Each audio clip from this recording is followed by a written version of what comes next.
아멘. 할렐루야. 거룩한 성일입니다. 이 날은 따라 사십니다. 주의 날입니다. 생명과 부활의 날입니다.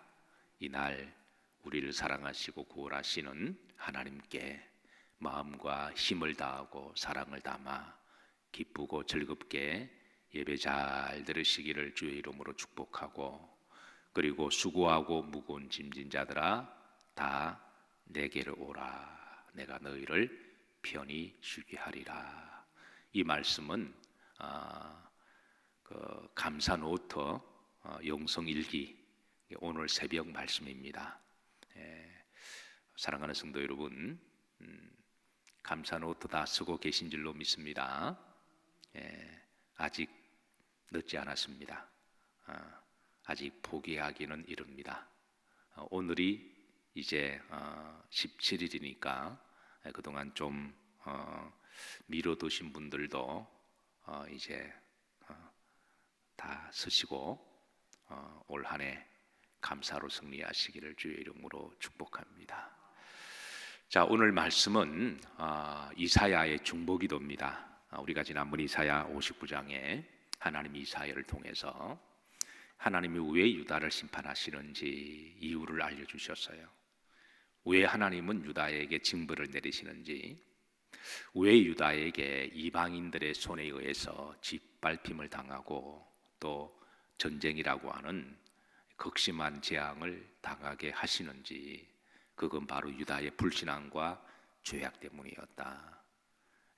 그래서 지난번 1절부터 8절까지 하나님이 이사야에게 유다의 죄악과 불신앙을 세속화된 신앙에 대해서 일러주시고 또 그것을 전하라 하셔서 이사야는 이 하나님의 말씀을 이제 담대하게 과감하게 그 말씀을 전해요.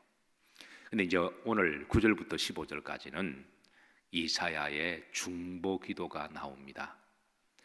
흔히 세상 사람들은 누가 잘못하고 범죄한 걸 보면 그걸 이제 드러내고 비난하고 책망하고 저주합니다.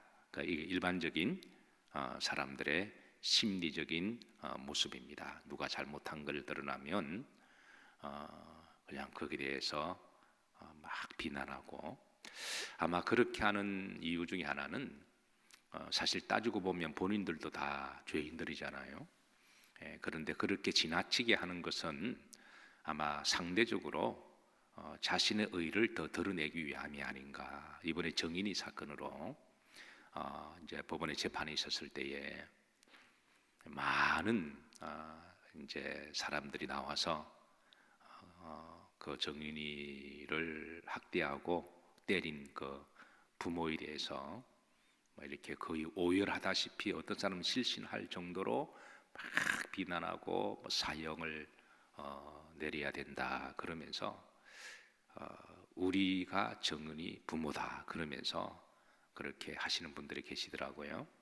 물론 이제 그 부모가 잘못됐고 아이의 죽음에 대해서 자식을 키우는 부모 입장에서 마음이 참 안타까움이 있죠.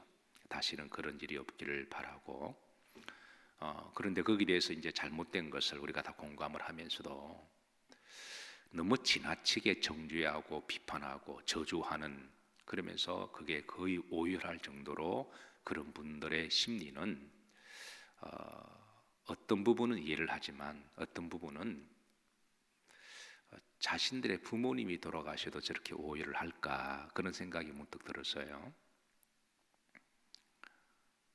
그것은 아마 그렇게 함으로 본인들이 더 의롭다 하기 위해서 드러내기 위함의 행동은 아닐까, 우리가 한번 생각해 볼 필요가 있습니다.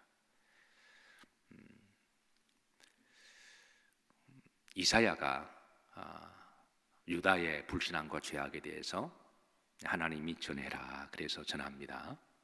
그런데 그 다음에 오늘 이제 9절부터 15절까지는 하나님이 이사야에게 그거로 끝내지 말고 중보기도해라 그렇게 말씀하십니다.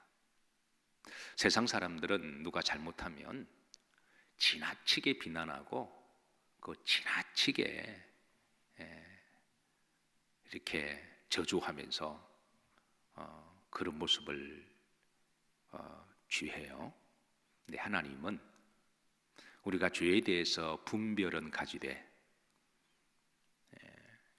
그 부분에 대해서 지나치게 비난하거나 책망해서 가슴속에 분노를 담아 두거나 정죄하는 심판자가 되기를 원치 아니하십니다. 그러니까 옳고 그름에 대해서는 따라서 하십시다. 분별을 해라. 그러니까 분별을 하라고 하시면서, 그러면서 그 죄에 대해서 자신을 돌아보고, 그리고 내가 서로 그런 죄가 없다고 할지라도 그 죄에 대해서 마치 내가 죄를 지은 것인 양 회개하고 중보기도 해주는 것이 우리 그리스도인들에 대한 태도라고 하는 거예요. 오늘 이사야를 통해 하나님 주시는 메시지는 유다의 불신앙과 죄악이 극에 달했습니다. 극에 달했으니까 하나님이 이제 하도 안 되시니까 바벨론이라고 하는 막대기를 통하여 유다를 잠시 심판하기로 작정을 하셨어요. 그럼에도 불구하고 하나님 이사야를 통하여 하나님 마음을 전합니다. 유다를 향하여 비난과 책망만 하지 말고, 그 비난과 책망도 그냥 이렇게 막 정죄하기 위한 비난이 아니라 옳고 그름에 대한 분별을 하기 위해서 알려주는 거였어요. 이사야가, 근데 누군가는 시대를 잘 통찰해야 되잖아요. 옳고 그름을 잘 분별하고, 우리 그리스도인들이 세상이 잘못되고 옳고 그름을 말씀으로 유일하게 분별할 수 있는 사람들은 그리스도인들입니다. 세상은 진리가 없고 하나님의 성령이 없기 때문에 한쪽으로 휩쓸리고 한쪽에는 또 이렇게 막 휩쓸리면서 분별하지 못하는 게 그게 세상 사람들입니다. 근데 우리 그리스도인들은 진리의 말씀이 있고 성령이 있고 믿음이 있으니 세상에 대해서 유일하게 분별할 수 있는 사람은 그리스도인들이라는 거예요. 그 시대를 잘 분별을 하고 통찰력을 가지되, 그리고 그거를 위해서 중보 기도의 사명이 있는 줄로 믿으시기를 바랍니다. 마치 내가 죄를 지은 것인 것처럼, 이사야가 유다의 불신앙과 사실은 관련은 없어요. 이사야는 믿음으로 살았고 신실하게 살았기 때문에. 그럼에도 불구하고 오늘 본문에 보면 이사야가 기도하기를, 오 하나님이여, 우리가 죄를 범하였고 우리가 허물을 많았고 우리가 하나님을 버렸습니다. 여기 우리라고 하는 것은 이사야가 자기를 포함해서 자신도 유다 공동체 안에 한 일원으로 살아가고 있기 때문에 유다의 죄가 곧 자기도 포함됨을 고백하면서, 나도 그 죄의 공동체 안에 포함되었으니까 나도 죄인입니다 라고 하면서 마치 자신이 죄를 지은 것인 양 그렇게 겸허하게 겸손하게 중보기도하는 그런 모습을 보여주고 있습니다. 이게 우리 그리스도인들이 취해야 될 태도라고 저는 믿습니다. 창세기 18장에 보면 여러분 잘 알다시피 소돔과 고모라의 죄가 극에 달했습니다. 악과 독이 극에 달하고 법이 사라지고 불법이 성행하고 힘 있는 자들의 법이 되고, 소위 이제 내로남불이라고 그러죠. 내가 하면 로맨스고 남이 하면 불륜이고, 내가 지은 죄는 다 이유가 있고 예외가 되고, 남이 지은 약간의 죄는 정죄하고 심판하기 위해서라면 어떤 그냥 철퇴를 때려도 그건 법이 되는 세상. 그래서 소돔과 고모라는 또 동성애가 가득한 도시였기 때문에 아주 문란한 그런 도시였죠. 그래서 하나님은 소돔과 고모라를 심판하기로 하셨습니다. 이때 이제 아브라함의 중보기도가 나오죠. 그러니까 아브라함은 그런 악과 독이 가득한 도시고 성적으로 문란한 도시라고 할지라도 하나님 앞에 중보기도합니다. 그 중보기도 내용이 하나님 그 성에 의인 50명이라도 있으면 하나님 좀 살려달라고 하는 거죠. 하나님께서 그렇게 하렴 그렇게 합니다. 사실 이것이 하나님의 마음입니다. 우리가 이 중보기도의 주인공은 아브라함이 아니라 하나님입니다. 그래서 아브라함이 만약에 50명 중에 5명이 부족하면 어떡하시겠습니까? 그래도 내가 그 성을 멸하지 않고 살 거다. 그래서 아브라함이 그렇게 해서 결국 몇 명까지 내려가요? 그러니까 10명까지 내려가요. 이것이 바로 하나님의 마음이죠. 그러니까 그 성의 주민이 뭐 몇만 명, 몇십만 명이 살았는지는 잘 모르겠어요. 아마 그 주민이 많이 살았을 겁니다. 근데 하나님이 그 많은 수십만의 사람 가운데 10명 정도라도 있으면 내가 심판치 않겠다. 그리고 아브라함에게 이 중보 기도를 하게 하신 것은 곧 하나님의 마음이고, 또 하나님의 뜻은 죽이고 심판하는 게 목적이 아니라 회개케 하고 깨닫게 하고 회복시키고 구원하시는 것이 바로 하나님의 뜻이다. 이걸 이제 소돔과 고모라 도성에서 보여주시는 거죠. 그러니까 소돔과 고모라 같은 도성도 하나님이 멸망치 아니하고 구원하시기를 원하는 것이 바로 하나님의 마음이심을 드러내고 계세요. 모세의 중보기도 출애굽기 32장에 보면 모세가 시내산에 가서 하나님과 만나고 말씀을 받고 그러는 동안에 이스라엘 백성들은 그 잠깐을 참지 못하고 밑에서 막 우상 숭배하고 죄악을 일삼았을 때, 그때 하나님이 심판하기로 하셨고, 그런데 모세는 또 하나님께 중보기도하죠. 하나님이여, 이 백성을 긍휼히 여겨 주시고 만약에 이 백성을 심판하시고 거둬가시면 저도 심판하시고 나도 거둬가옵소서. 이렇게 이제 모세가 중보기도를 하죠. 그리고 이제 바울의 중보기도도 있습니다. 그러니까 유대 민족을 죄를 위하여 내가 지옥에 갈지라도 하나님 우리 민족을 구할 수가 있으면 나를 심판해서라도 우리 민족을 구해 주시기를 중보기도 간절히 하고 있습니다. 중보기도의 사실 원형은 예수 그리스도시죠. 히브리서 기자가 말하기를 예수님은 우리를 위하여 항상 살아계셔서 간구하신다. 그러니까 이 땅에 계셔서도 주님은 우리를 위하여 중보기도 하셨고, 대표적으로 그 겟세마네 동산에 주님의 그 처절한 땀방울이 피가 되기까지 기도하셨던 그 기도에 애절하고 처절한 기도를 우리가 잘 알고 있습니다. 십자가에 달려 돌아가실 때도 저들의 죄를 사해 주시기를, 저들이 알지 못하고 지금 이런 끔찍한 일을 하고 있으니 하나님 저들을 긍휼히 여겨주시고 저들의 죄를 사해 달라고 주님은 십자가 위에서 기도하시고, 또 하늘 보좌에서도 항상 살아계셔서 우리를 위하여 중보기도 하심을 알려주고 계십니다. 예수님의 중보 간구 하늘 보좌에서 어떤 기도를 하시고 계실까요? 예수님이 지금도 우리를 위하여 하늘 보좌에서 기도하고 계십니다. 복음송가 중에 우리가 좋아하는 찬양이 누군가 널 위하여 기도하네. 우리가 이 찬양을 드릴 때 누군가가 나를 위하여 기도하는 그런 분이, 그분이 나의 부모님일 수도 있고 또 나의 사랑하는 자녀들이, 사실 부모 입장에서 자녀들이 부모 이름을 부르면서 중보 기도하는 그게 얼마나 가슴 벅찬 일이고 얼마나 마음이 따뜻한가요? 자식이 부모를 위하여 기도한다고 하는 것은 자식의 마음속에 부모가 있다는 거잖아요. 부모가 자식을 위하여 기도한다고 하는 것은 부모의 마음속에 누가 있다? 자식이 있다는 거잖아요. 그것만 생각해도 누군가 널 위하여 기도하네, 그게 힘이 되고 위로가 되고 소망이 되는 거죠. 목사가 나를 위하여 기도하는 것 사실 하나, 성도가 목사를 위하여 기도하는 것, 누군가 나를 위하여 기도하네, 그게 우리의 힘이 되고 우리의 또 기쁨이 됩니다. 그런데 나를 위하여 항상 기도하시는 분은 누구시다? 예수 그리스도시다.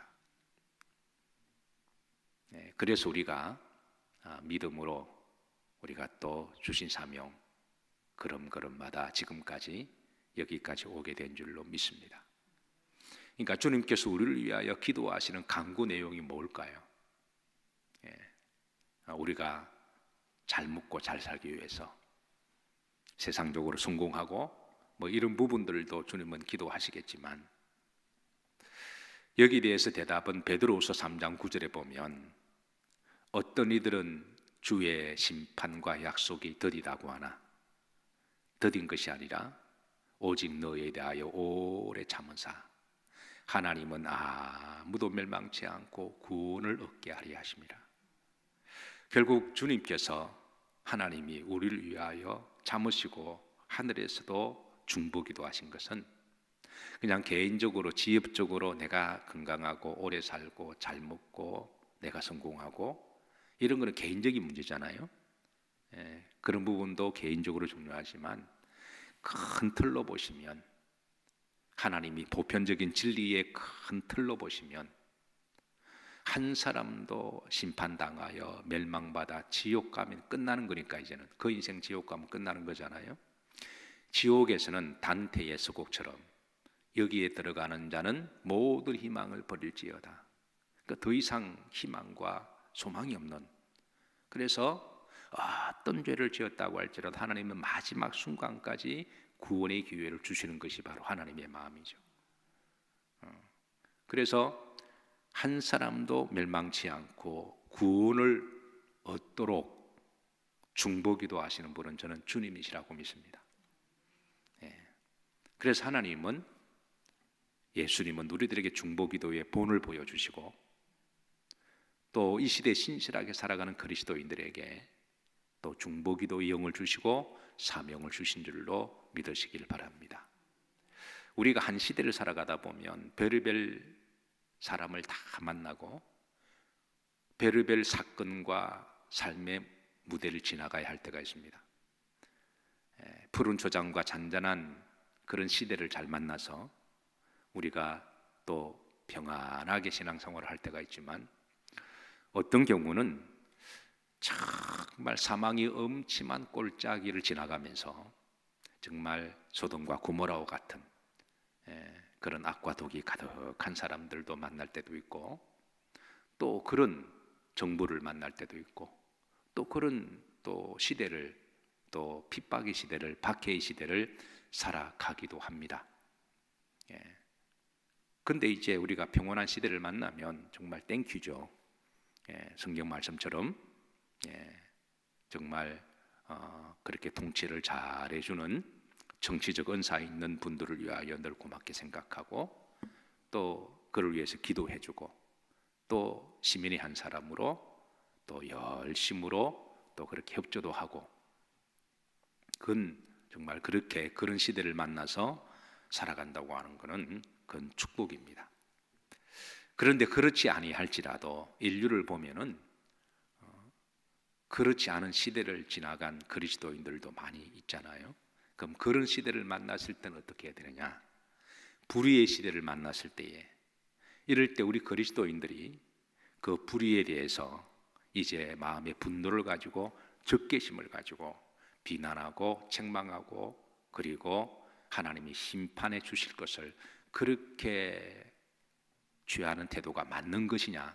아니라는 거예요. 왜냐하면 우리 그리스도인들은 항상 마음에 누구를 미워하거나 누구를 적게 하고 누구를 심판하는 마음을 가지는 것은 하나님의 뜻이 아닙니다. 소돔과 고모라 같은 그런 도성을 향해서도 하나님이 중보기도 하라고 하시고, 아브라함이 그런 도성을 위해서도 사랑하는 마음을 가지고 기도하게 하셨거든요. 이게 바로 우리 그리스도인들의 마음이라는 거죠. 그래서 우리가 그런 어려운 시대를 만나도 세상 사람들처럼 마음에 들지 않는다고 비난하고 그리고 책망하거나 이게 국가적인 정서를 가지고 그렇게 막 성토를 하는 것은 그 그리스도인들의 태도가 아닙니다. 오히려 하나님께서 긍휼히 여겨주시기를 기도하고, 내가 죄인인 것처럼, 오늘 이사야가 유다 민족의 죄가 내가 죄인인 것처럼 그렇게 기도하고 있거든요. 분하다고 촛불 들고 다니면서 사방에 불을 다 지르고, 또 지나고 보니까 그 촛불 든 정부가 또 적폐의 대상이 되고 또 분노하고, 이렇게 우리가 인생을 보내게 되면 이거는 늘 심판하고 늘 분란을 조성하고 늘 원수를 맺는, 그거는 하나님이 원하는 것은 아니죠. 그래서 서로 그 사람들이 모르고 좀 나쁜 일을 한다고 할지라도 마치 내가 죄인인 것처럼 우리가 기도하고, 그리고 하나님의 뜻이 드러나기를 용서하고 사랑해서 회복해서 하나님의 나라가 되도록 그렇게 중보기도의 사명을 부름을 받은 사람이 누구다? 그리스도인들이라는 거예요. 이런 점에서 오늘 본문에 보시면 이사야의 중보기도가 그렇게 나와요. 이사야 중보기도는 총 5가지 내용으로 오늘 본문에 알려주고 있는데요. 첫 번째는 유다가 정의와 공의를 버림에 대하여 중보기도하면서, 자 9절 보십시다. 그러므로 정의가 우리에게서 멀고, 여기 우리라는 말이 몇 번 나와요. 우리에게서 멀고 공의가 우리에게 미치지 못한 적 우리가 빛을 바라나 어둠뿐이요. 그러면서 이게 9절에 우리라는 말이 3번이 나옵니다. 이거는 이사야도 자신을 포함시켜서 유다가 이렇게 된 것은 내 책임도 있다, 그리고 우리의 죄악이다, 그러면서 단지 비난하고 책망하는 것에 끝나는 게 아니라 이를 위해서 열심히 중보기도하는 그 태도가 우리 그리스도인들의 태도라고 하는 거예요.